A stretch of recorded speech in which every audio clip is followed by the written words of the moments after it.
Nimepata draw kwenye uwanja huu na Al Ahly ambaye amemaliza kwenye kundi wa kwanza. Nimemfunga uwanja Farabat.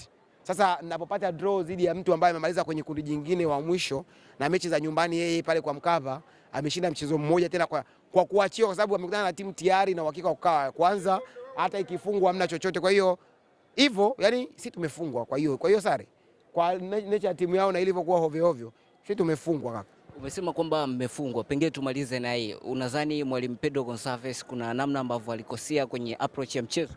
Sasa kama unasema kocha amekosea, hiyo tuzo imekuja upande wa Yanga man of the match. Hangeamua kuanza na goalkeeper mwingine tofauti na Djigui Diarra.